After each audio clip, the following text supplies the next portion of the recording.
starts screaming. No, you'll remember this. Ah!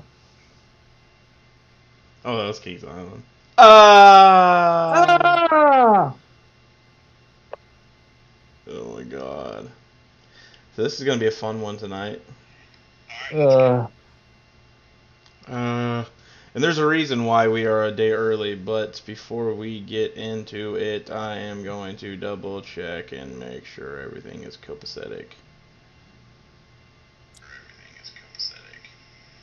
what about me? We're good. I can hear me. Yay! All right. So we are talking red versus blue of the non-Halo variety, right? I wouldn't even say necessarily red versus blue. I would just say I would literally just bulk it into, because not every conservative is Republican. And I know I know everybody's like, oh no, that's not true. It's like, yeah, actually it is.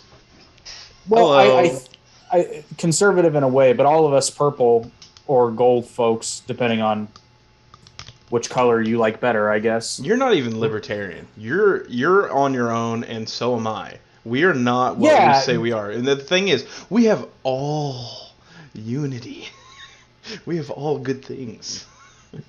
No, what I mean by that is, like if I said this even when I discovered the Libertarian Party, like if I had to pick one that I was closest to, but I would say I'm libertarian, but I'm nothing. I am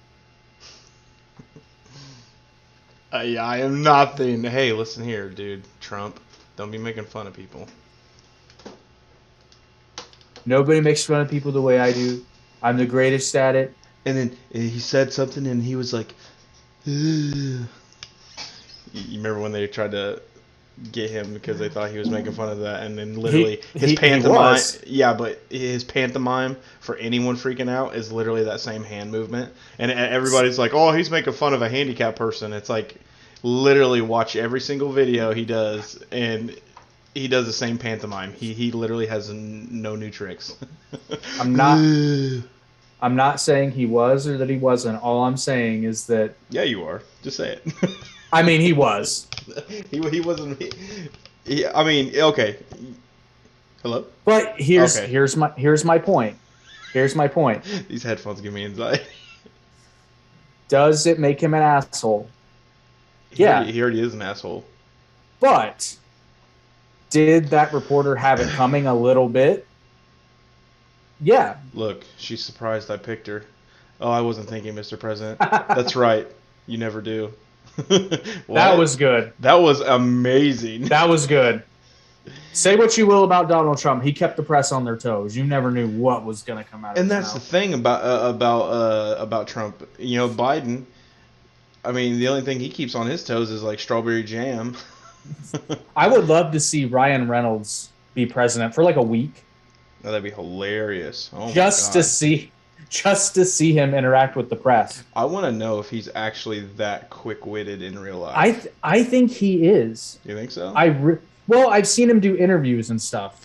I watched him do an interview with his new movie. What is it? I can't remember what it's called. It was on Netflix. Are you talking about Red Notice, or did he do another one? No. No, it's newer than Red Notice, I believe. It's where he comes back in time to his kid self. Yes, it's a good movie. Project Adam or Yep. Project Adam. But anyway, so he was doing an interview with that child, and he didn't seem as quick-witted. The child now was like, holy shit, Ryan 2.0. I'm even doing the hand. He was seriously Ryan 2.0. Like, he was good. Like, his comebacks, he was quick. And I was like, man, that's what happened to us growing up. Oh, I still maintain, honestly, if you looked at the way we talk to each other from the lens of today, I mean, it was awful. Oh, but if we were talking on Facebook, we'd be banned every 30 days, every 6 months. Yeah. But I'm so happy it happened, because the end result of hanging out with our friend group was you had to be quick, and you had to have thick skin, and you had to be ready to take what you dished out. Yeah, but you and I both know we have a couple of friends who we thought were thick-skinned. I mean, yeah. I guess some people play it off a little better, but it is what it is. It's funny you mentioned that because that can actually kind of lead me into one of the sponsors, which I don't think you have the link for, but I will. Oh, he disappeared! Fucking ninja shit.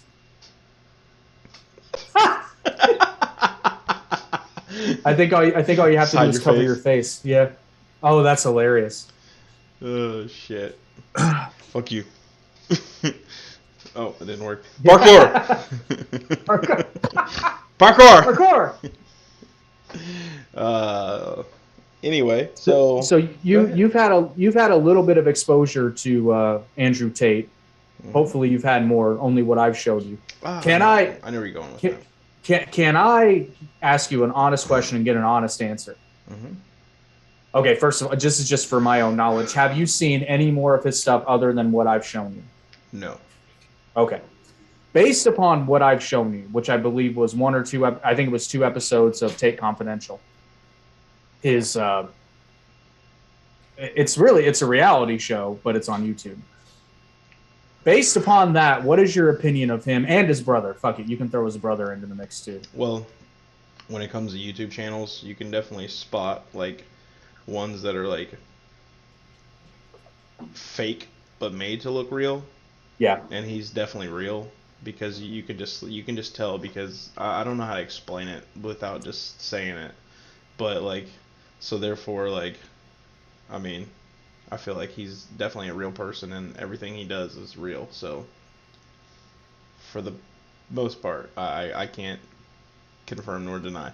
But yeah, well, it seems pretty straightforward, honest.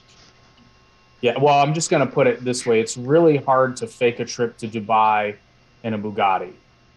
Oh, yeah. It's really difficult to fake that. But millions of YouTube subscribers could have funded that. Well, actually, YouTube doesn't. You don't make a ton of money on YouTube anymore. Like, don't get me wrong, he makes money from his social media. There's no denying. If you have a good enough following and they react and share and comment and post, yeah, you can make a killing. His whole thing though, his official channel doesn't compared to a lot of other YouTubers. Like he's got a lot of subscribers, but compared to a lot of other YouTubers, he's not that high up. In fact, a lot of other other YouTubers, they get what is it?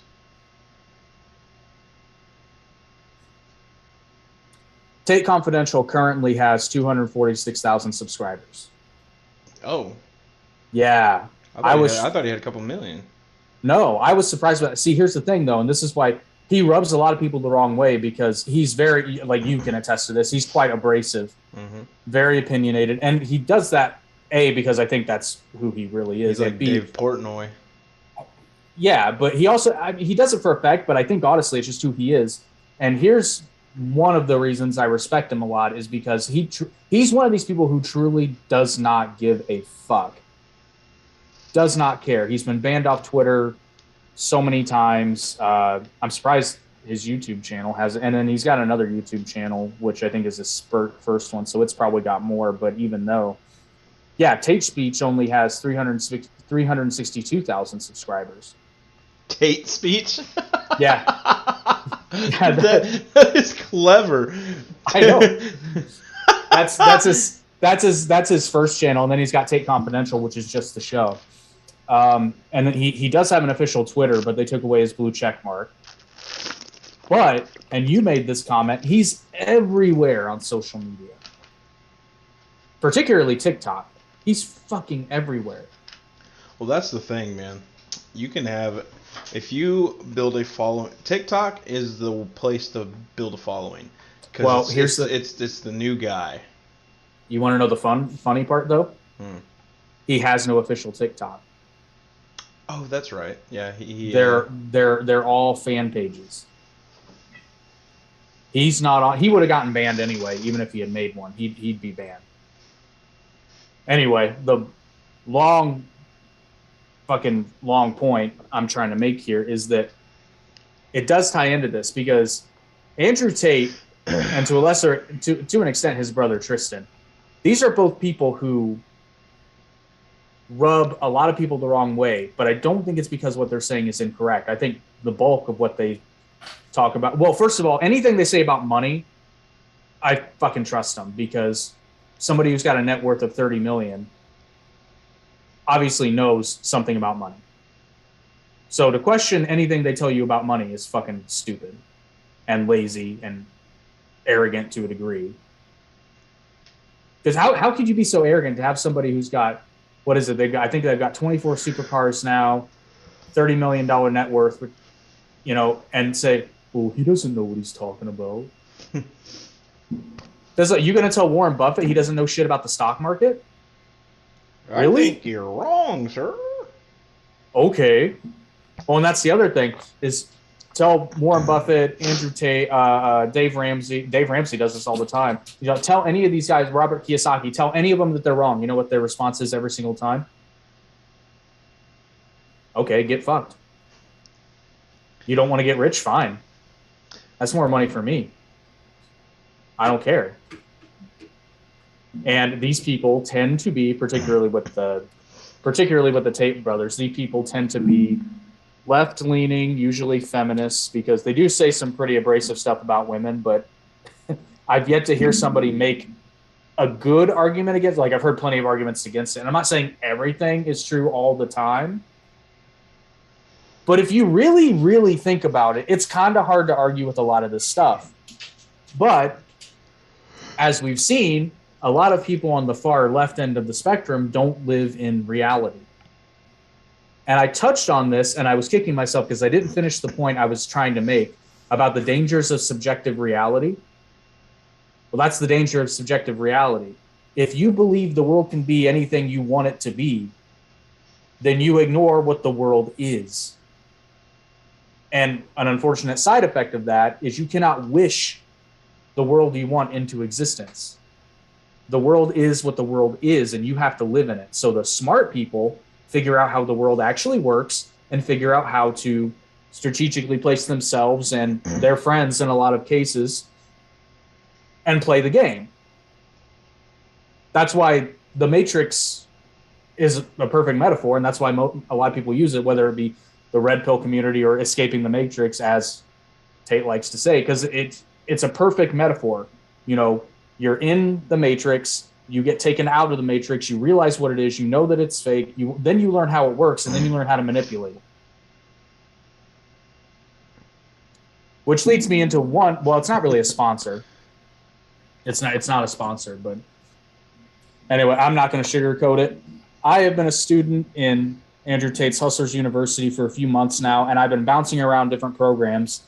Come to find out, I don't have enough money to really make a big dent in the crypto market yet. So I have now switched over to another one of their campuses. They have 18 different campuses.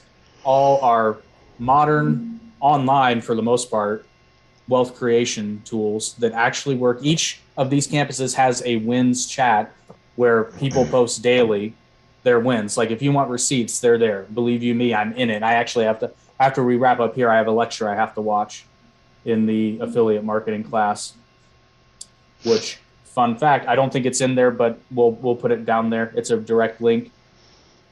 You can click it. You don't have to join, but it does have a video on the top of the page. I would highly advise you to watch it, learn about it. Don't take my word for it, but I highly recommend that you join Hustlers University. And most people start making money within the first week. I know I've made some in the crypto, but like I said, I kind of figured out that I don't have enough capital to make a huge dent, especially in this market.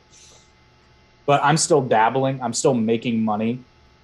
Like I make enough to pay for the monthly subscription and then some. But I'm trying to get fucking rich. But that in itself is worth it because the thing is you've already technically ROI'd. Yeah, it's essentially free. Because let's be real here. If you can't make $50 a month at something, you're not good at it. Yeah, then you should stop. And here's the kicker. Let's say worst case scenario, because I'll be honest, I started in the copywriting thing and I realized very quickly it wasn't for me. But I didn't make any money the first month because I was fucking around with the copywriting. But as soon as I got into crypto, I was making at least $50 a month. I was probably making closer to Well, it varies, but I was making more than $50 a month. I think my worst month was like 65. And this is in a bear market, mind you. So that's the thing. You can make money in a bear market. Oh, fuck yeah, you can. You can make big money in a bear market. You make bigger money in a bull market, but no. The bear market. All right, listen. The bull run can make you rich. That's what I'm talking about. I'm talking about the bear market will make you wealthy. True. I'm trying to get rich first, though. Yeah, I'm with you. Believe me, we're both on the same goal. But yeah, so we'll post the direct link in the description. Actually, if you want to type it in there real fast, it's just rtamediahu2.com. Yeah, move out of the way so they can see your how to spell it right there on your wall. That's it. ARETEMEDIAHU2.com. And we'll put her in the description. We will. Later. So, but keeping on that theme, one of the biggest indicators that people on the far left don't live in the real world is that they talk about a civil war with the right with a straight face. Like, get fucked. What are you talking about? I got 3 reasons why you will lose immediately. 1, you're against guns. Your opponents love guns. Number 2, you want more abortions. So you already have a lower population by default. Yeah. Regardless of what the law is, like, because I know it's recently changed in some areas, but no matter what the law is, by virtue of the history of those preferences, you have a lower population. And I think this whole, not to get off topic, but this whole Roe v. Wade thing, what it tells me is that the population of the United States is not nearly as left-leaning as the media would have you believe. And that's the thing. Just because it's in the media does not mean it is public consensus at all. Well, it's usually the opposite. Yeah. Because lest we forget Donald Trump's election. Oh, there's no way he can win. Fuck. And then the reason he won was because of how these politicians have been taking advantage of everyone over all these years. And then all of a sudden they were duped again by another fucking politician. Not even taking advantage of. Flat out ignoring, forgetting about. The media did it too. Well, essentially stealing from. They were laughing at Donald Trump. I mean, what happened 9/11? Right before the second plane hit. I don't know what you're getting at. Okay, so this is true. Facebook or fucking YouTube, you can fucking suck my dick. This is true. Anyway, so before 9/11 happened, what was it? $1.2 trillion went missing. And then 9/11 happened. Yeah. And then they said, well, we need to get to the place and figure out where it is. Boom, planes hit that place. I'm sorry, but like people who social democratic socialists, is that right? That doesn't fucking exist. AOC, well, I'm just saying AOC, like, it's the dumbest shit ever. But anyway, so like people like AOC, it's like, okay, so you believe in government taking care of you, but yet they'll lose $1.2 trillion.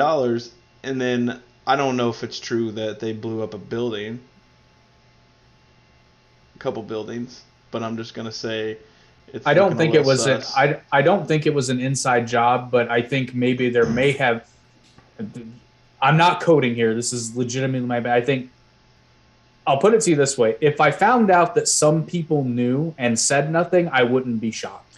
Well, the funny thing is the beams, jet fuel won't burn them, and somehow mysteriously jet fuel burned through the beams, and that's how the buildings collapsed. And then on top of that, the $1.2 trillion going missing. It's like a little sus. So I don't want to stick on this because I'll admit we need to get off this. But just on the whole thing, I think there may be some linguistic gymnastics happening about when they say jet fuel burned through the beams. I don't think that they disintegrated them. I think they may have weakened them enough. I think that's what they mean. Because extreme heat can melt just about anything if it gets hot enough. Yeah, I agree. It doesn't have to completely disintegrate it. It just has to be weak enough to buckle. But it's just weird that it fell like a controlled demolition. Yeah, now that I can't deny because I've seen the footage, and I'm not saying it was. I'm just saying it kind of looked like it.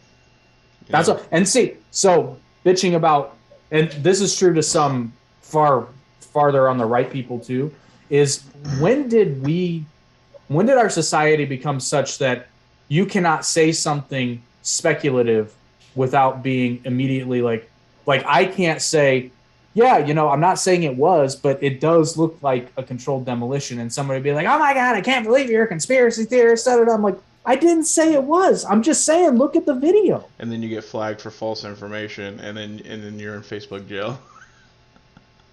That sounds very personal. Let me ask you a question. Okay. If you were driving, you were backing out of your parking space, and someone walked up and opened your vehicle door and started screaming at you, I know you'd probably be like, what are you doing? Like that. But like my first, well, I don't know. I don't know how you'd react, because I can tell my first reaction, I would knock him out. I'd be like, dude, you're opening my door. I don't know who you are. I don't know if you have if you're trying to rob me. I don't know what. It's like my first intention is like, if I don't know who you are and you're opening my door, I'm gonna knock you the fuck out and I'm gonna drive away. I'm going to get you out of my vehicle. Exactly. For sure. Now, I literally watched a video on Facebook, and I don't know if you've seen this one. This guy is pulling out of a parking space. It doesn't show him pulling out. It just shows him stopped for a second, and then like literally like this lady opens up his door and starts screaming at him. She goes, you're parked on the wrong side of the road. He's like, I'm pulling out of a parking space. And like literally all I said on this, I said, if you open my door, I'm gonna break your nose. And I got a 30-day ban for that. And I'm like, okay. Now hold on. Everybody's like, well, that's violent. And I'm like, it's a what am I looking for? It's a hypothetical situation with no real characters, so therefore there is no direct threat to anyone, so therefore it is not a threat. It is considered violent, but the thing is, it is violence of self protection, I'll tell you what likely happened is one of their bots. What likely happened? Oh, yeah. Well, no. I fucking put it in front of a judge, whatever it is, Facebook court. It's like, okay, these bitches are taking people to court, and I can't even tell my side of the story. Like, what the fuck? But anyway, so it's like, okay. But anyway, and you are right. It was a bot that flagged it because of words, and it's like, well, I'm pretty sure that's what happened to our banned podcast too, which you can still listen to the audio version. Yeah, because honestly, that was a good one. I was pissed because that was really good. Yeah, but it is on our with Delta. Oh, the title was brilliant. But man, just so everybody knows, you can still check that out on Spotify, Apple Podcasts, Google Podcasts, Stitcher, because they're Radio not Now. Hey, you know what? If Spotify wants to put a disclaimer on it, I really don't give a shit. No, because who reads it anyway? Put a disclaimer. Who reads it anyway? Yeah. People who are paranoid about COVID.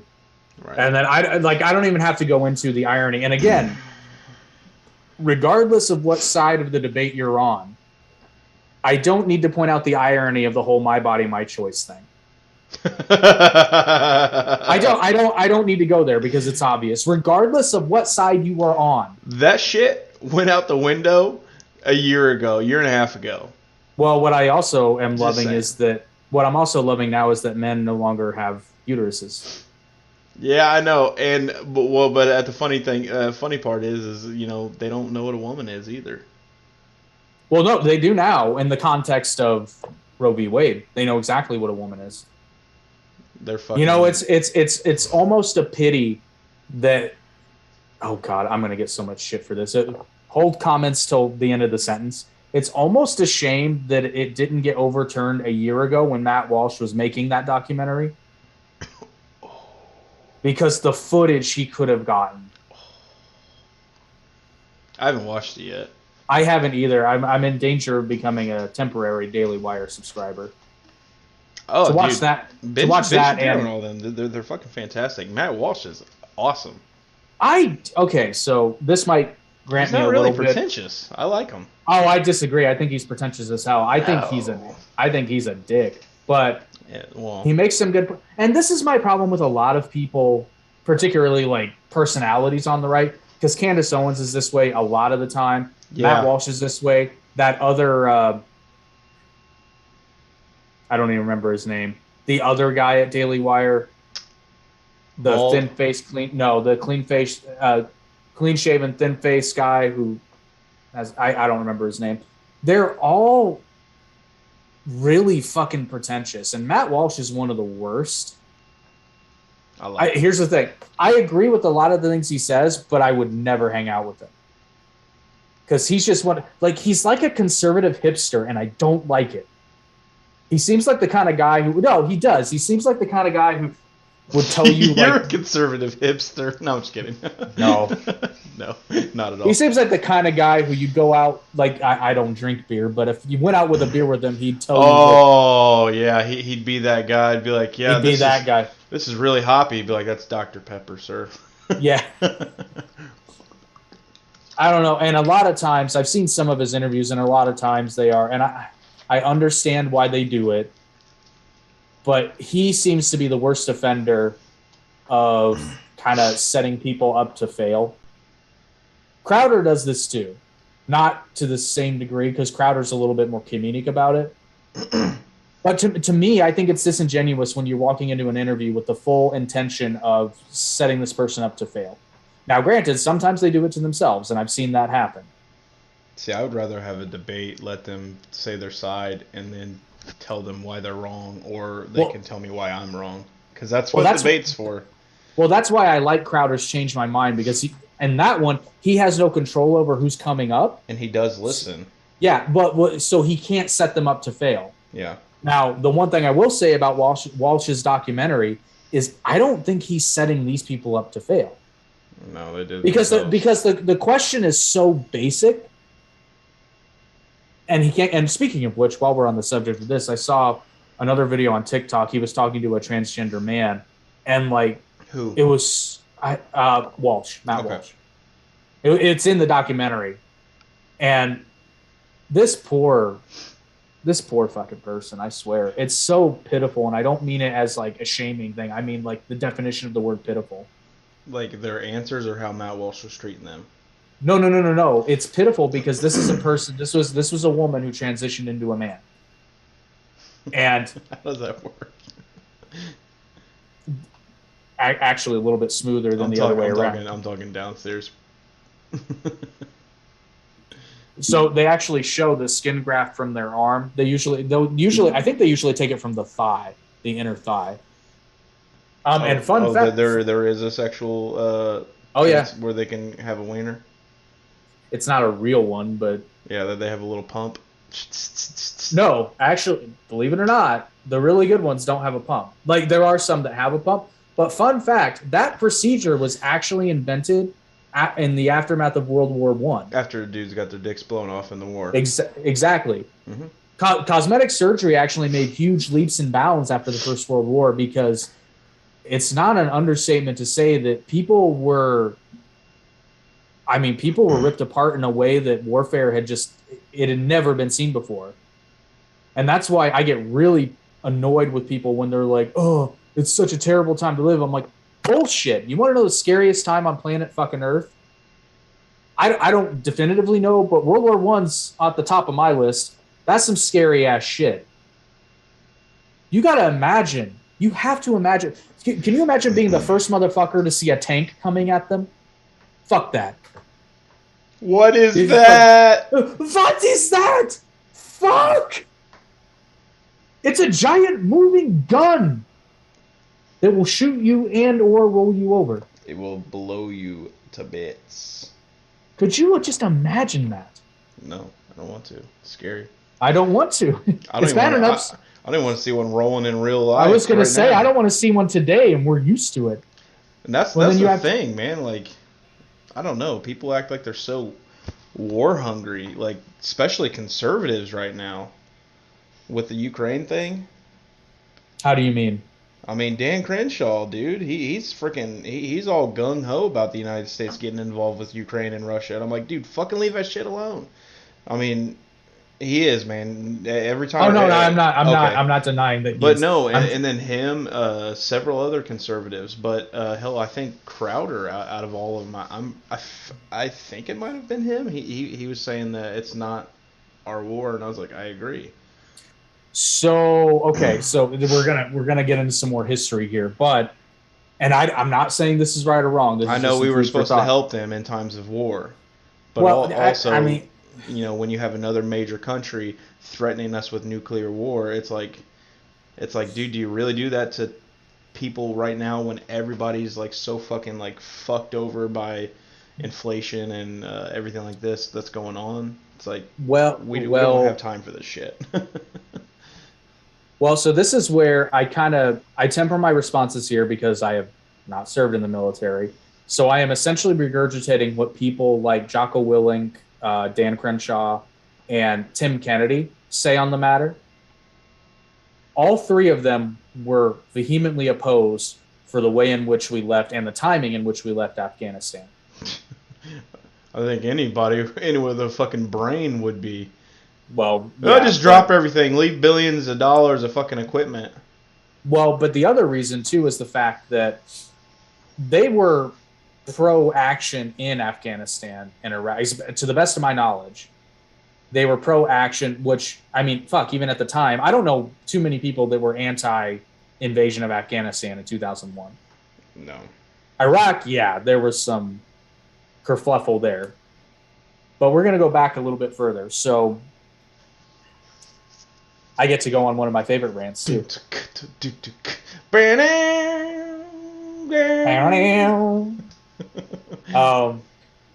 not hey, little thing, hey, little red, white, and blue. Not Vietnam. We're gonna go back further. Nope, back even further. Oh shit! I don't know what that's from. Show tunes, I guess. I'm gonna pretend it's the 1930s because that's where we're going.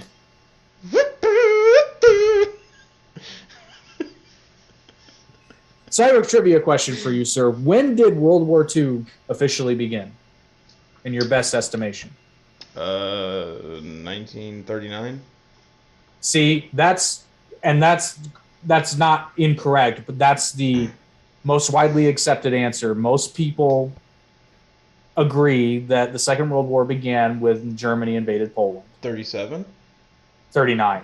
No, I'm saying, is it actually 37? Is that what you're getting at? Well, so we're getting into some nuance here. I remember that there were some other things rolling before that, and I think you've actually told me this before, and that's why I kind of know. I just can't remember what year you said. Go ahead.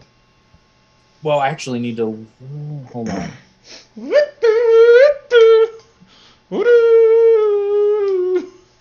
See, I'm of the belief that the Second World... See, okay, so I have this crazy theory. I think that the First World War and the Second World War are the same war. They just had a temporary ceasefire in there. Because First World War, who was against each other?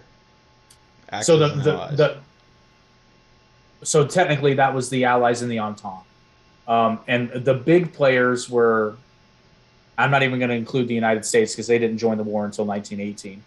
Your biggest ones were basically England, France, and Russia versus the Austro-Hungarian Empire and Germany, and then the Ottoman Empire. Hold up. We didn't join until 1918? Correct. When it started when? 1914.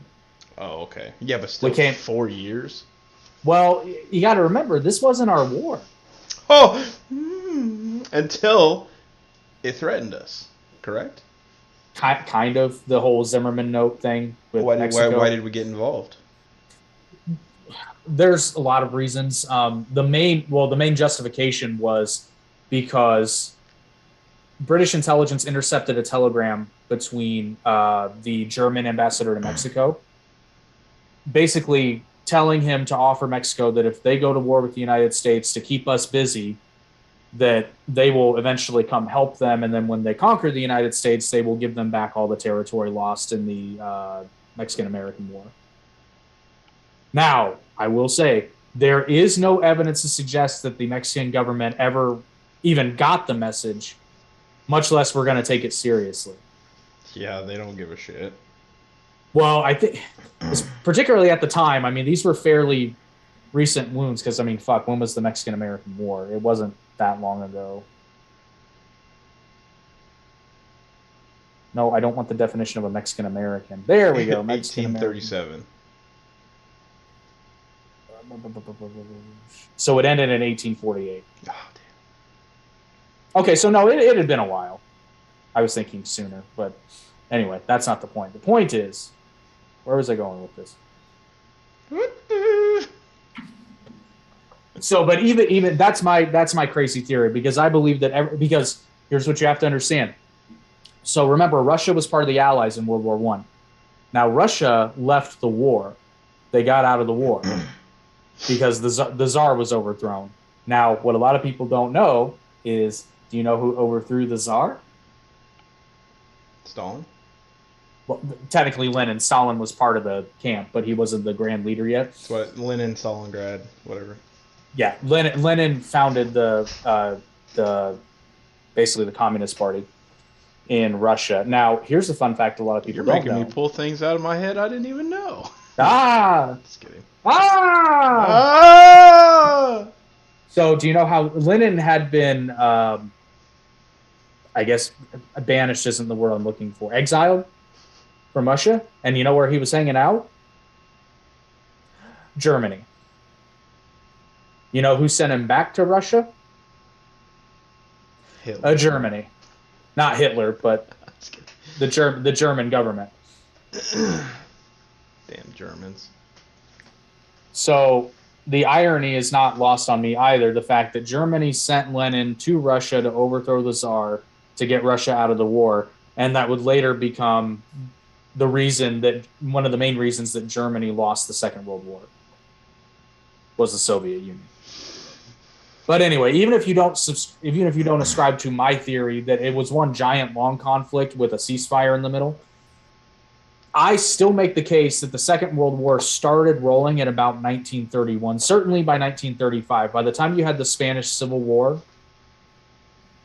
because it was a proxy war. Like, the German army was sending troops and aircraft to Spain, and there were unofficial international units from what would become the Allied powers also fighting in Spain. So I'm of the belief that certainly by 1935, even as early as the Japanese invasion of Manchuria, which happened in 1931, so I would consider it pretty much a world war at least by 1935, which I believe is when the damn it. It sucks when we're doing the podcast because I always have brain farts. Well, when you put it that way, though, it definitely does seem like it was just one big long war. Right, that's what I'm saying. Is the Spanish Civil War? Oh, okay, so technically 19. So it ended in 1939. The Spanish Civil War did, but it started in 1936. Well, and how we segued. So I think I'm getting confused with the invasion of Nanking, which I think that was 1935. Nam. Which we're not going to get into. That's a whole podcast, and it was okay. No, that was 1937, but. Okay, so certainly by 1936, I would consider World War II to have been started. Personally, I think it goes back to to 1931. Well, I think it goes back to the First World War, personally. And you already had unrest between, like, the USSR and its... Like, Germany and Russia made a pact to invade Poland and split it. Like, and that's what happened. So, and Ukraine, I believe, by this point was already annexed into the USSR. So the Ukrainian famine would have already happened by that, certainly by 1939, because I believe that happened in 1936. Correct me if I'm wrong, but... And that, people, is the segment of Jake's History Corner. But, we got way off topic. Yeah, so much so that you had some kind of point. I was working towards something. I was working really well towards something. And I threw a couple sticks in your rims we can get back here. We can get back. Okay, so I asked you about when World War II started.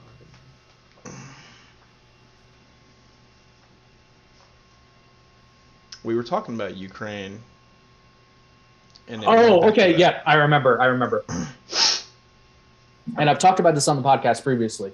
So prior to the invasion of Poland, and this gives even more evidence that that's not the beginning of the Second World War. Prior to that, Germany had annexed some territory back from France. Nobody stopped them. They took back the Rhineland. Technically, it was German territory, but it was being held by the French. So it's still Germany. So up to this point, everybody, and then they wanted to take back the Sudetenland, which was a chunk of Czechoslovakia that had, and this will start to sound familiar in a second. So the Sudetenland was a chunk of basically northern, not even northern, but kind of like the top tip of Czechoslovakia. And the reason they wanted to annex it is because the majority of the population was ethnically German and German speaking. And it used to be part of Germany before the First World War, which is why all the German people were there. It was also, I think Czechoslovakia was actually a breakup of the Austro-Hungarian Empire. But that top part might have been part of Germany. I can't remember. Yeah, no, it was part of the Austro-Hungarian Empire. Anyway, it doesn't matter. So Hitler's like, I want this, and I'm going to take it by force, but I'm giving a very condensed version here. He's just like, I want this, and I'm willing to take it by force. So the Prime Minister of the UK at the time, Neville Chamberlain, brokers a deal between Hitler and I would say Czechoslovakia, but they didn't really have much say in it, which is another interesting turn of events. So they basically said, you know what, Hitler, sign this paper saying that you promise no more territorial expansion, militarily or otherwise, if we let you take the Sudetenland. And he said, okay, and Mussolini witnessed. Immediately after this is signed, Chamberlain goes back to England and is like, look at this, guaranteed peace. And then Hitler invades the rest of Czechoslovakia. He was like, let me sign this, and I'm going to wipe my ass with it. Pretty much. Hitler kind of had a habit of wiping his ass with agreements he signed because, again, Nazi Germany and the USSR had a non-aggression pact, and that went out the window when Germany launched Operation Barbarossa against the Soviet Union. But my point is, there is a case to be made in proactive military intervention. Now, the problem is you can never know if it's a good idea or a bad idea until after the fact. Yep. See, like at the time, it makes sense why Neville Chamberlain would have wanted this deal, which I don't really give him a hard time, because this is after the First World War, which is the bloodiest, up to that point, the bloodiest, most closest to Armageddon conflict the world had ever seen. It broke up two of the world's largest empires in history and almost killed, and severely shrank another and almost killed and started a wave of anti-colonialism that would continue well into the 20th century. It was a fucking shit show. Also saw one of the worst, actually, I believe up to that, maybe not worse than the bubonic plague, but if not the worst, one of the worst global pandemics at the tail end in the Spanish flu. Yeah. Which is ridiculous because it didn't come from Spain, but I digress. A real, scary pandemic. Yeah. Oh, just for the history buffs out there were mask mandates, just saying. But yeah, there were. Yeah, there were. But the point I'm making here is that what Crenshaw, Jocko, Kennedy, and I've heard other people, their names are escaping me at the moment, and they're pretty much all been either ex-military or active duty military. Again, this is one of those things. It's kind of like how I said, don't argue with the guy who's got $30 million of net worth about money. I'm not going to argue about military and foreign policy with guys that have been there on the ground. So if all these guys are saying that, yes, this is something we should do and here's why, I'm going to listen to them. I will listen to them, but I will constructively criticize why they're wrong. Because like sure, I said, and like I said, it's real easy to argue the points after the fact. No, yeah. Absolutely. I mean, it's real easy to argue the points after. It's really hard now because of, and again, when you look at it historically, you can be like, oh, well, that was stupid. Well, they didn't know how it was going to pan out. That's the thing. In hindsight, you can look at, Operation Barbarossa from World War II and be like, well, that was stupid. Well, I mean, they didn't fucking know. They didn't know that the Russians were going to throw everything at them. Is Ukraine a part of the United Nations? I think, yes. I believe the UN. When were they added? Do you know? I can ski that up. Probably after the fall of the Soviet Union, I would imagine. But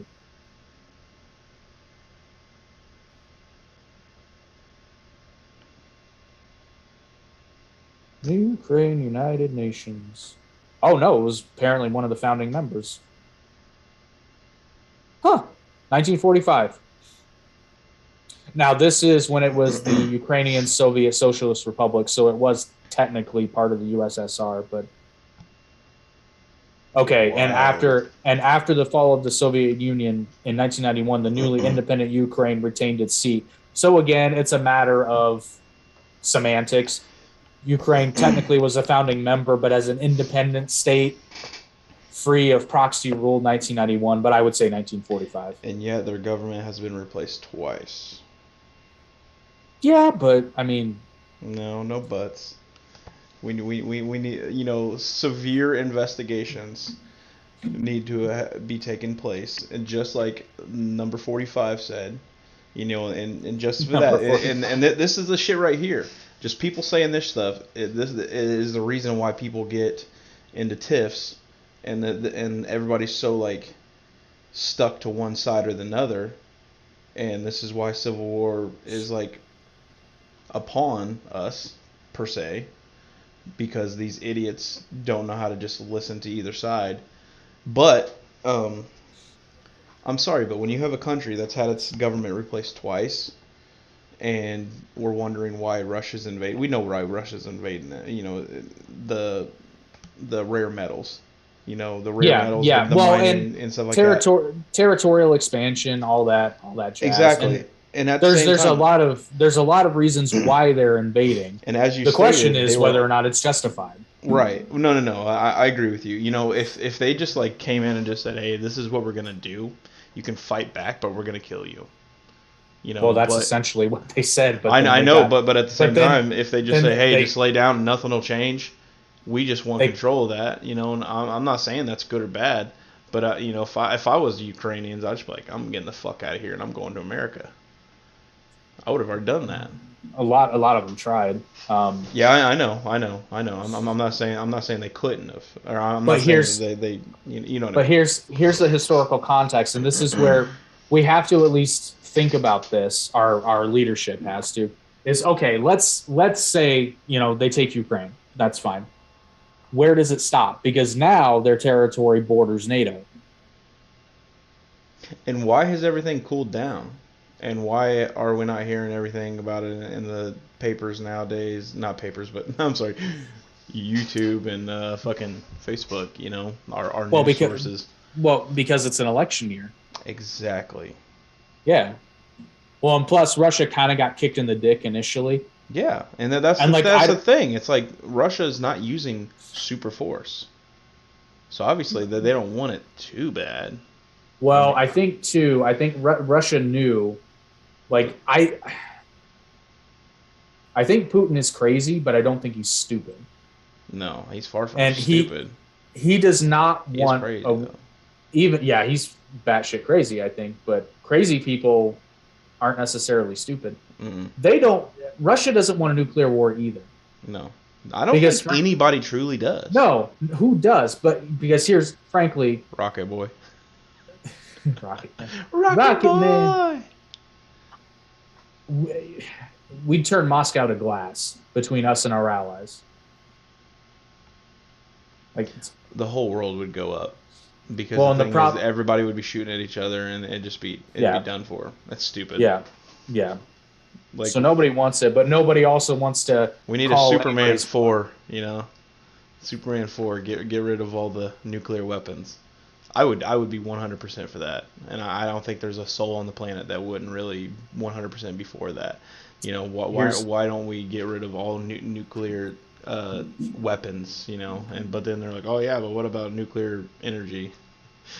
They could turn no. So here's so I have to before I debate on this, I have to ask a clarification question. Are you talking about the Superman example or just actually getting rid of all nuclear weapons? Say that one more time. My shit cut out. So are you talking about the Superman solution or actually just getting rid of nuclear weapons? Well, Superman kind of was like, you give them to me and I'll destroy them. And like, if you don't, I'll just take them. But here's the problem with that. Who's watching The Watchmen? No, yeah, exactly. Not that a nuclear weapon is everybody knows Superman's a good guy. Until we don't have one of those. I watched Brightburn. That was a fucking awesome movie. Why isn't there a sequel? Well, it's part of a series, actually, a loose series, but it is part of a series. It's got a comic background, but it's like, dude, you need to make another one. That movie was amazing. Dude, I'm not even gonna lie. That is for me, and I can explain why. Because every time I say this, everybody's like, really? I think that's exactly how it would go if we had a fucking superhero. That is probably legitimately the scariest movie I've ever seen. And I will explain why. Because, like, I don't know, in your estimation, what's the scariest movie you've ever seen? I don't know. I'm not really scared. Or pick one of the big ones. I'll tell you why it's scarier. I'm trying. I can't think of anything that's really ever truly scared me. I mean, as a person now or as a kid? As a person now. All right, as a person now, I can't really say any movie scares me. Okay, I should clarify. It's scary in the sense of, like, if I was in that situation, that would be the scariest fucking thing. Oh, Event Horizon, without a doubt. If I don't think I saw that one. Oof. If I was in that situation, fuck that. Woo! That's a scary ass motherfucking movie. Well, I mean. Okay, well, I will compare it. I'll compare it to. Dude, Lawrence Fishburne and Sam Neill. You've never seen it?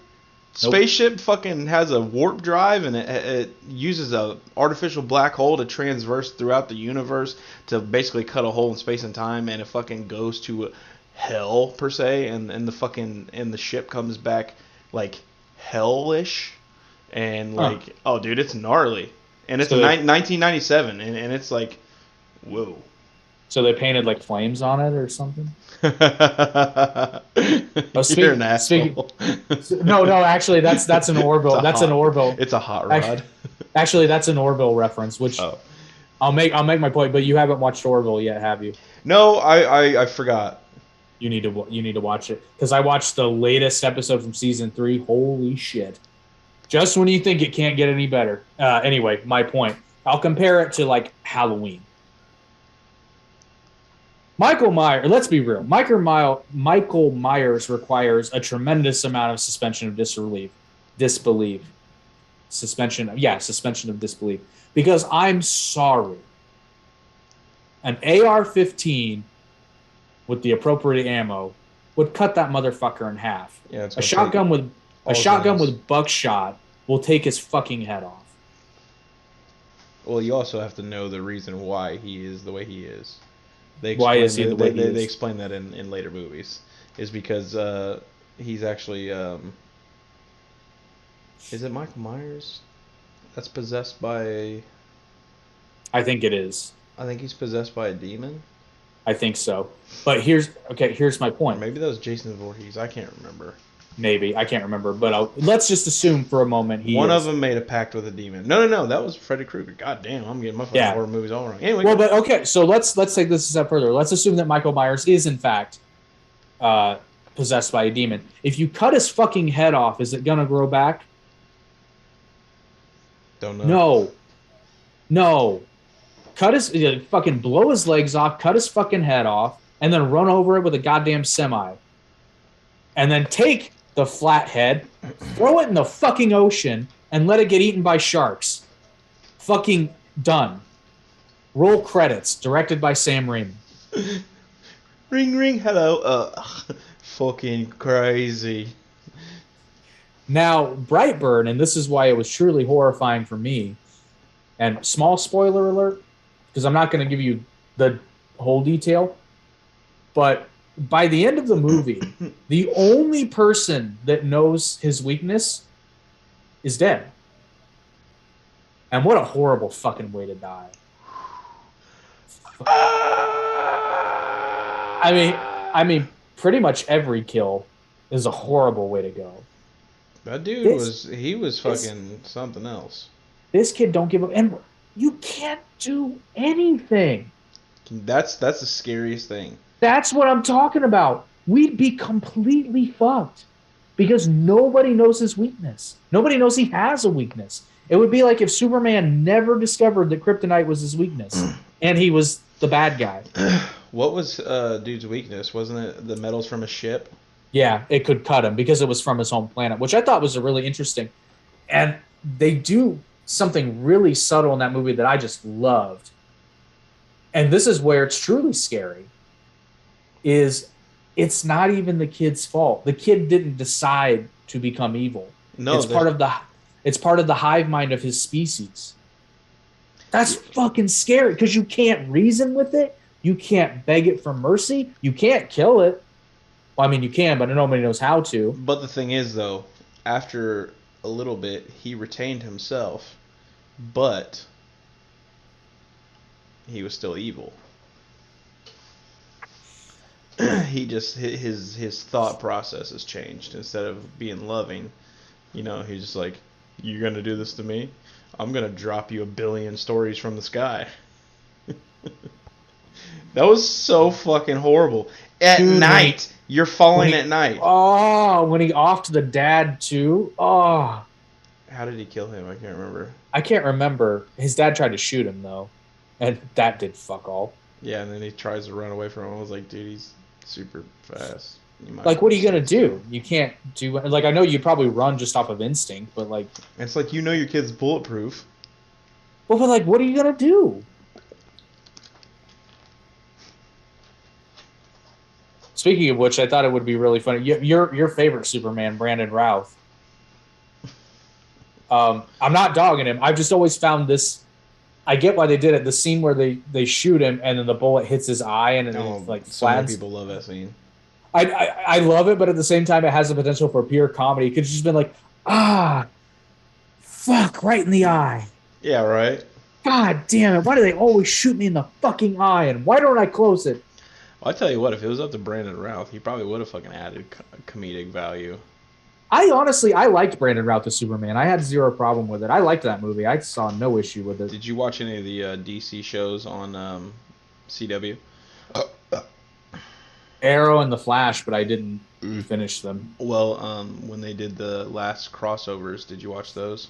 Nope, haven't seen them yet. I think it's like something Crisis on Infinite Earths. Yeah, I read that they've done that crossover. Brandon Routh came back as Superman. Yeah. That's awesome. Yeah, it was speculated, and then we saw him, and he's like kind of chubby, but it worked. He had some gray in his hair and stuff like that, so he just looked like an older Superman. And well, hey man, Peter B. Parker was chubby, and he was the best part of that movie. Is that the dad? In the Spider-Verse, he's the Peter Parker from the. Oh, jeez. I thought you were talking about Brightburn. I was like, no. What? Oh my god, though! And then the scene where the glass shatters and it's in her eye, and I'm just like, fuck. That was the sister, right? It's the chick at the diner. Oh yeah, that was fucking. Oh my god!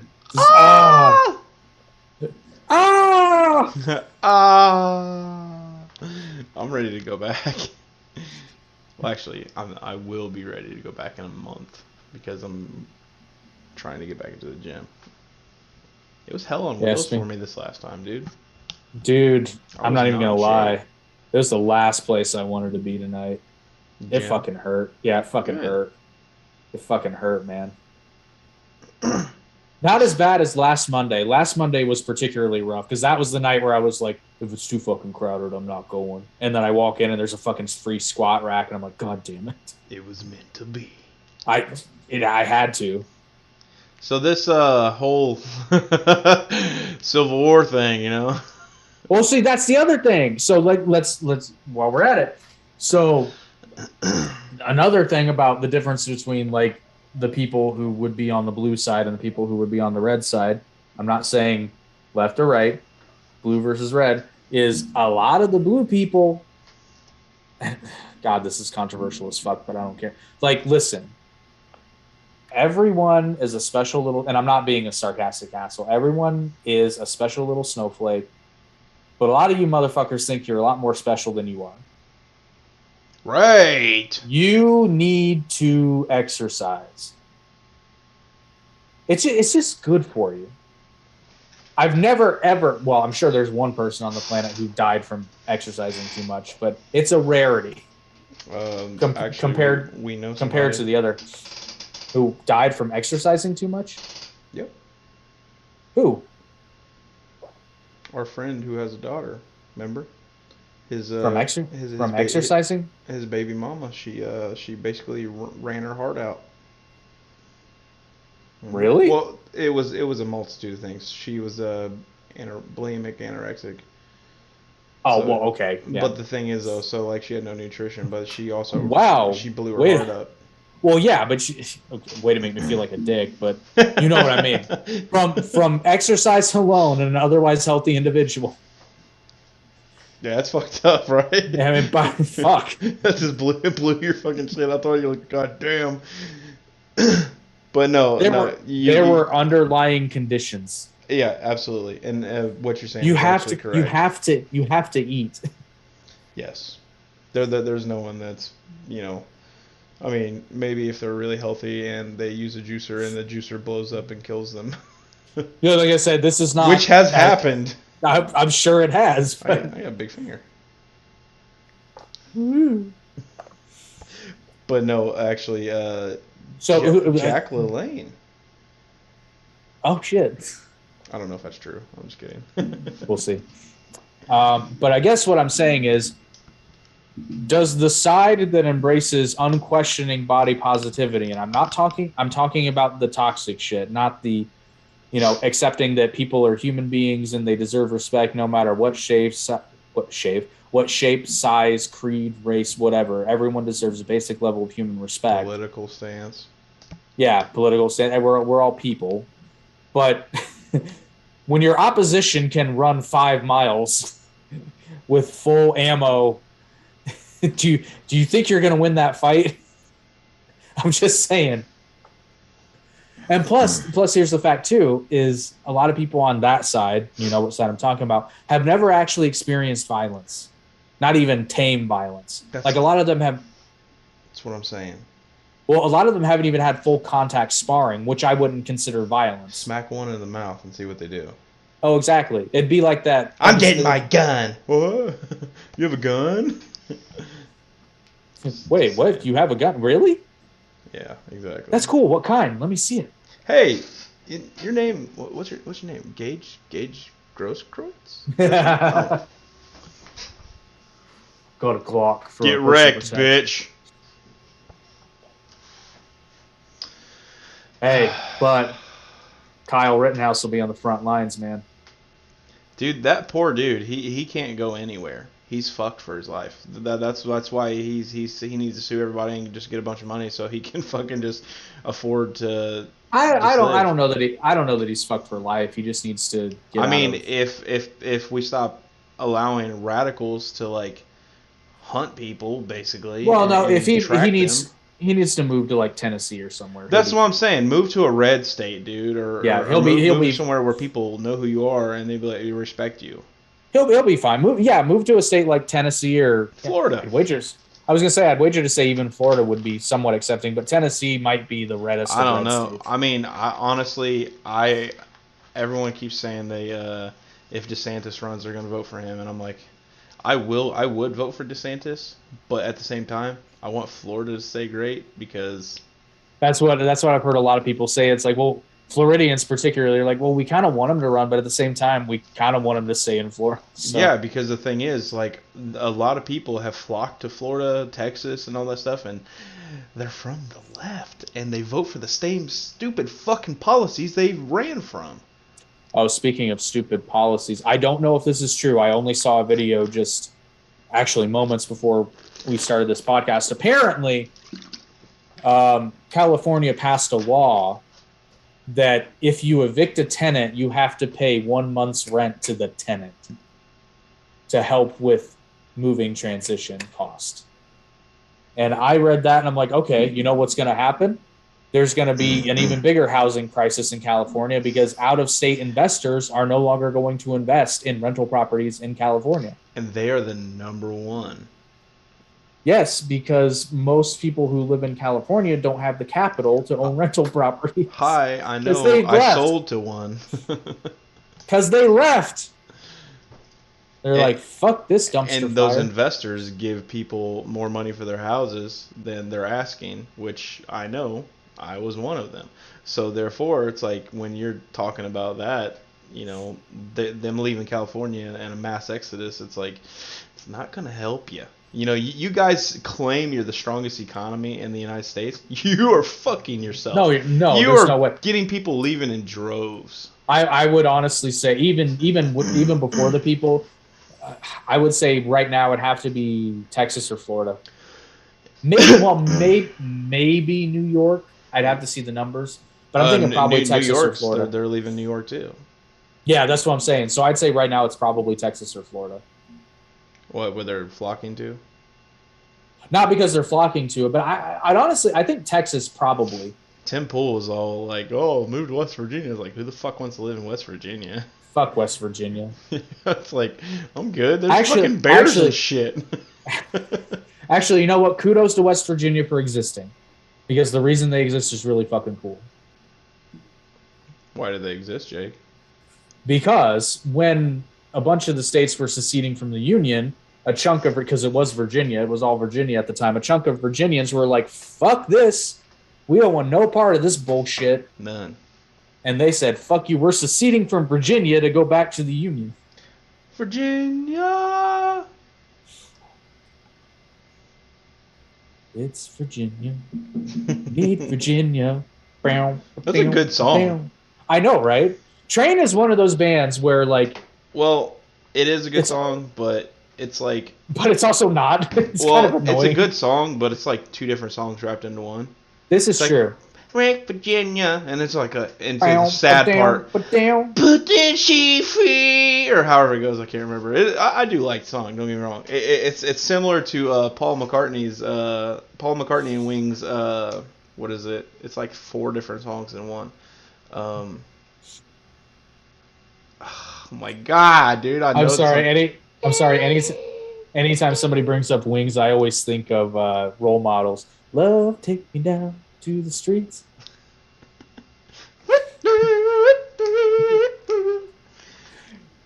Although it's a running gag in that movie is like, it's not a Wings song. I don't know. Oh no, I'm sorry. He says, because the name of the charity is Sturdy Wings, so he's like, every time I'm down here, he's like, love, take me down. And then Paul Rudd's like, that's not a Wings song. He's like, yeah, I'm pretty sure it is. Didn't he say it was Beatles or something? Why do I? No, he doesn't. He doesn't say. He doesn't say what it is. Oh, okay. But that's a hilarious movie. It's like staring at these 4 walls. What the fuck is that song called? And then it breaks into another song. It's like, I don't even know. It's a good song. I don't know. Do you want to? So basically, if there's a civil war in America, it's pretty obvious which side will win. The side with more people, all the guns, generally speaking on a balance of probabilities, probably more athletic. I don't mean thin, I mean athletic. Because a lot of these vegan fucks are like skeletal thin. You may be thin, but you are not healthy. Dude, I've seen some vegan people, and like, I'm not trying to be an asshole, but it's gonna come off that way, so deal with it. Like, some of you people look sick, like ill. Have you seen what happens like when someone is long-term vegan? Like Yes, they died. their eyes like literally sink in. Yeah, they see because they lose all the fat in their skin, You the know, good shit you the funny need thing for is there is protein in vegetables. Nobody will will good not old defend Brussels it. sprouts. Anyway, so there is protein in those. But the thing is, the proteins that are in them, they are different than animal proteins that you consume. It's not the same. The animal proteins are more complete, and they complete your need with the amino acids and whatnot. But vegan, it's not complete. You know. Well, and then there's the density. So I'm I sorry. Do read you something. know? I Do still you can't speak to it. do you know how many Brussels sprouts you'd have to eat to equal the amount of protein you get in a 4 ounce? And there's a lot of protein in Chicken Brussels breast. sprouts for a vegetable. Yeah, 4 ounce piece of chicken breast has, I can't remember, but I think it's somewhere along the 30. like six. Oh, is it that high? I was gonna say 16 to 18. No, it's like 30 for 4 ounces. Oh, oh, goddamn. Oh Maybe no, you're right. You're maybe right. it's like 20, 25, 30. I think Hang it's on, almost 30. hang on. We can look this up because we have the Google machine. I just say Protein in 4 ounces chicken breast, 35 grams. there you go. And just to give you an idea, that would be approximately 35 to 36 Brussels sprouts. I love Brussels sprouts though. Oh, dude, I love them. They're one of my favorite vegetables. Well, I'll tell because you of what. the. Right now, Sasha makes them. You'd be like, oh my god. You like brown sugar, I've never had them with brown sugar. dude? Yes, I do, It but will I've never change had your them. fucking life. Dude, Like I literally, she generally makes the best Brussels sprouts ever. what I generally do with Brussels sprouts is I will literally just put them in with what if I'm making the appropriate protein, which is usually like salmon or Just chicken. put them in there and cook it with it. Yeah. And then I season it the same. It's usually lemon pepper for fish and chicken. I love lemon pepper. Although I do. Don't sleep on this. Walmart's got this bag of frozen seafood like mixture. Oh, dude, it was the fucking bomb. Yuck. Oh, it was awesome. I'm not a fan of seafood. Dude, you won't eat sushi, but yet you'll eat seafood? The sushi. Okay, so sushi's too much. No uncooked sushi. Like I don't eat raw cooked. Yeah, raw meat sushi. I cooked my shit. I eat the shit that's cooked. You know. I mean, I'll eat some sushi. I just don't seek it out. Dude, I'm not one of those guys. I'm telling you though, that sushi club, fuck, it's so good. I'm gonna make you go one day, and you're gonna be like, "This, yeah, you're right. This is the best thing ever." Because it's not all just sushi. I ascribe to Tate's view on sushi. You're not a man if you eat sushi. Well, fucking shit. There's chicken in there, and it's chicken teriyaki, and it's so good. That's not sushi though. No, no. It's not. It's not sushi. It's literally just chicken and teriyaki. But well, that's not sushi. I'm saying it's sushi club. It's your the restaurant. Okay. Yes. Yeah. I ain't talking about sushi. I don't like just get like people that get like fucking big old rolls of sushi and 3/4 of them, and I'm just like, no, I don't. They're not men. They're not men. I don't fucking subscribe to that bullshit. You know what? And this is legit. Cooked shrimp. This is getting into some Tate territory. This is getting into some Tate territory. I have never met a group of men in my life who were like, let's go out for sushi. I've heard a lot of women say it. I've never had a group of men be like, well, because you get a group of like dudes together. Let's get some steak or some wings. Steak, barbecue, burgers, wings, whatever. But never's like, bro, let's get some fucking California rolls, bro. Dude, I want some city barbecue so bad. Oh, dude, so good. They have a sandwich, and I don't know what it's called. It is the best thing I've ever tasted. It's probably their brisket. No, I mean it had brisket on it. It had brisket on it. It had pulled pork on it, and I believe it had smoked sausage on it. And I was like, God damn! I love you. Jesus! It was insane. The Ron Swanson. It was, yeah. Would you like to try the vegan bacon? Sure. Yes, please. May I have another? Another? I've never watched any of that shit. Like, dude, I've only ever seen just pieces and bits of him, and I was like, it's just worth watching just him. Dude, the show, he makes the show. That's what I figured. He's fucking funny. They need to just have some type of spinoff with him, being that character. I mean, they basically added more of him because he was the break. You know, most shows have a breakout star, or even a breakout character. Like Big Bang Theory had Sheldon, and Parks and Rec had Ron Swanson. Little Sheldon was really good for like first few episodes. I didn't really get into it after that. I never liked it. I've never actually even watched Big Bang Theory like religiously. Like I've never like gone through a season and watched it. Like I've watched episodes here or there. You don't have to. It's like The Sopranos, dude. I've been catching all kinds of shit on YouTube, Sopranos shit, and I was like, man, I want to watch this show. It looks fucking awesome. And then I'm like, I don't want to watch it. It's a commitment. So the thing about Big Bang Theory is, a lot of people shit on it, and I totally understand why. But it's not a show that you should think about like that. You just watch it. Yeah, you just watch, just enjoy it. Like, yes, it's basic. That's Roseanne for me. But Roseanne's like really, really good. Yeah, it's a fantastic show. And not kind of. It was groundbreaking in what it did, because it wasn't the first show, obviously, that showed like normal Americans. And that's the funny thing is, like, with how like she was in the show, and like. And then how she was treated later on. It's like they touched so many topics in that show, and now you guys are hanging on to that bullshit. And then like apparently, did you hear what happened to her with like the medication or whatnot she was taking? I don't know all the details, but I heard that she got. I kind of find it bullshit, you know. But the thing is, like, a lot of people have said that people have actually had hallucinations on that type of medication she was on to sleep. So I'm just like, well, I mean, it could be, but I think it's bullshit. I don't think her comment was actually racist. I think she literally said that girl looked like the fucking monkey from Planet of the Apes, and if you look at it, she fucking looks like the goddamn monkey. I heard about that. I saw a picture, and I'm like, yeah, probably a really, really poor choice of timing. But oh yeah, horrible. But it's fucking funny, and it looked like her. Just gotta say. I mean, anyone can get mad at me all they want. It fucking looked like it was funny. Now, she could apologize, but like, listen, you're not a monkey. I didn't say you're a porch monkey, which is a fucking slur. Don't say that. It's fucking stupid and uneducated. I was a porch monkey. What? I swear there was like a show or something about that. It was Clerks 2. Oh, yeah, thank you. I'm a fucking porch monkey. I can't even remember how you said it. We're taking it back. I just thought it meant a lazy person. Oh my god. We're taking it back. I'm in the theater watching this movie, and I'm like, Jesus Christ, Kevin Smith, what the fuck? Then along with the interspecies erotica, which was so fucking funny. Unless you have something crazy like to add, I think this would be a good stopping point.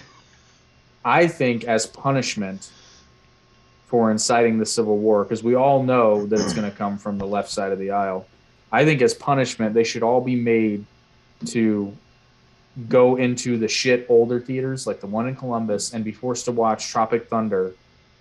Yes! For a dozen consecutive viewings. And then maybe, just maybe, they will get a sense of humor. Speaking of theaters, August 11th. Yes. Dragon Ball Super. We gotta see if we can get. I hope they fucking put it in Dolby, dude. I don't think they will. Yeah, but dude, they put it in my theater last time. Remember? Yeah, I know. Yeah, and it looked good on it. Don't get me wrong, but it was fine. Well, with the way it looks now, it might be on fucking. Don't be negative, sir. Hey man, I'll see it in Dolby if it is, but I just can't see them. Dude, are you aware that Dragon Ball is not really highly publicized here in the United States, and yet it is worth several $1 billion? The whole franchise. Yeah. Imagine if they actually advertised over here. Well, I've heard whispers that Disney has acquired the rights for a live action. Yeah, I don't believe that. Well, and I heard.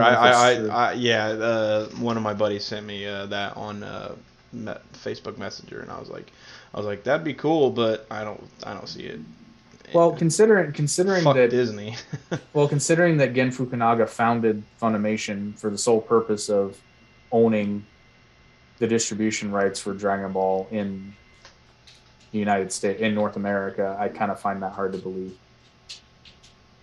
Unless they were literally like, well, you're going to have to go through Funimation first, and they got a big fat check with the Mickey Mouse ears on it, and they were like, fuck it.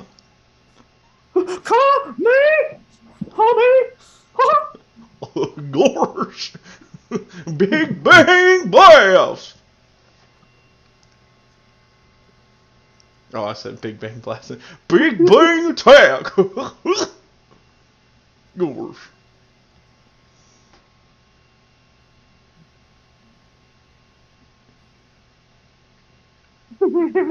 Goofy powering up.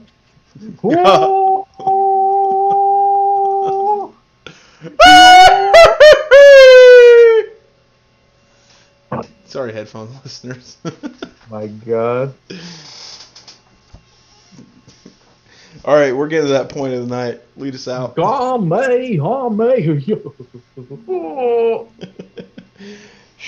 right, why don't you lay the official sponsor on them? Because it's a big day tomorrow. Yeah, actually, it's not in the description right now, but you can look it up on Facebook. OMG CBD. Tomorrow is our grand opening. They're in Columbus, Indiana, 935 2nd Street. And it is right next to Omari Plants and More. And then... that's where they grow the CBD. Another place. No. But anyway, yeah, so come check us out if you are a local native to Columbus, Indiana, or if you're just a local to Indiana and you're not very far away. I know gas prices are high. We ship. Don't to Facebook. Be a bitch. Here's the thing. If you were in Hustlers University, like we told you to, you would have the money to pay for the gas to go to OMG CBD. So what the fuck are you waiting for? Join up so you can get your money so you can buy your medicinal goods. The links will be in the description. And also, it's on here too. We have Stevie Wicks link in here. Oh, yeah. I guess I can tell you about their new... Damn, you got a new candle every freaking week. Well, this is the brand new candle. This is one of the new crystal-infused candles. This particular one is eucalyptus and mint with obsidian infused into the wax. Had to turn the air conditioner back on, guys. Yes, sir. That's nice. Those are little bits of obsidian in there. Obsidian, allegedly, or is purported to repel negativity. It hasn't worked for me yet, but I'm also a giant. I'm also a giant ass. So, but the cool part is once the candle, since soy wax burns so cool, once the candle's done, you still have the obsidian. So if you're into that kind of thing, you can keep them around. Yes.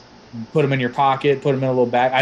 I guess people will put them in bags, and it's almost like a talisman sort of thing. I don't know why I was jerking off a tiny bit.